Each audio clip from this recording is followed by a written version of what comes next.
Hey everybody, what's going on? Brian here.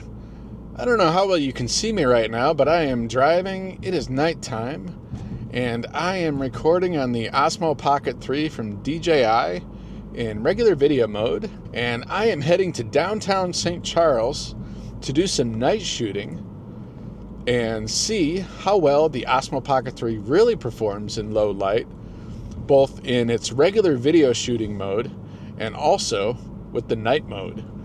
Also, before we get downtown, I do want to do a little bit of footage with the low light mode while we're driving to downtown St. Charles.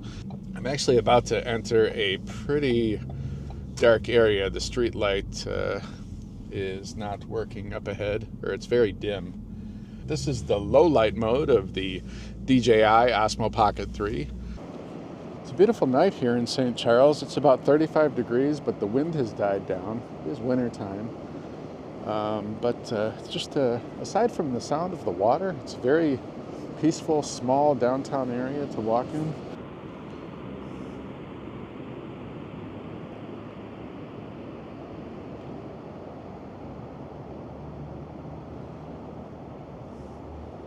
Of course, we got the historic Hotel Baker. And this iconic building behind me, again, is the library. If this looks familiar, this is because this was the scene from the movie The Killer on Netflix. The last scene was filmed in both the interior and the exterior by the water of the Hotel Baker here in St. Charles. So if you haven't seen the movie The Killer on Netflix, check it out. So far, this locked right onto my face. I don't know how the audio is right now because I am right next to the waterfall. So I'm going to switch over to low light mode, and then we'll compare it to this mode that we're in right now, which is just the normal video mode. Okay, so one thing I just realized is active track is not actually available in low light mode. But honestly, sometimes I actually like the performance of not using the active track. Without the active track, it's a little bit more natural in the sense that I can more easily move myself around the frame without having to use the joystick. And now, instead of the river noise, we're going to have noise from the street. So hopefully the Pocket 3 is picking me up pretty clearly and not getting too much of the car noise, but we'll see when we get back. So off in the distance is the Hotel Baker that we were looking at on the other side of the bridge. And as we pan up here along Main Street in downtown St. Charles, in the distance we can see the Arcada Theater.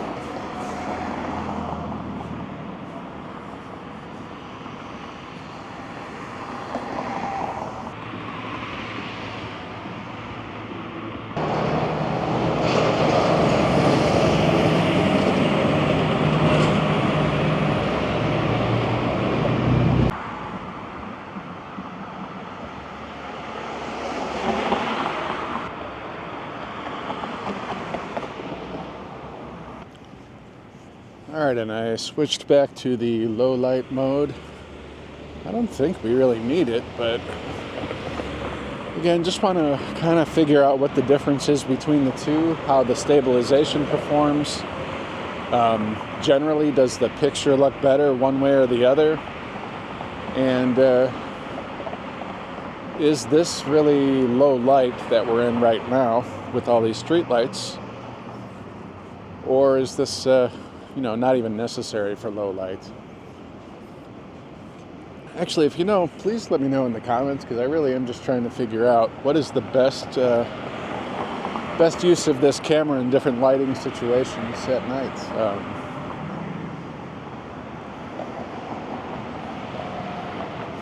Right away, this starts tracking me. So even in this relatively low light, it seems to have no problem tracking me whatsoever. There are, some lights. There's some ambient light from some of these path lights over here, but this is definitely what I would consider low light, and it seems to have no problem tracking me. If you have a Pocket 3, let me know, or any of the older Pockets. Do you use the low light mode, or is it really not necessary in situations like this? One thing I want to do is I want to kind of turn a little bit quicker, get some motion, especially in the background. And is that doing anything negative to the image?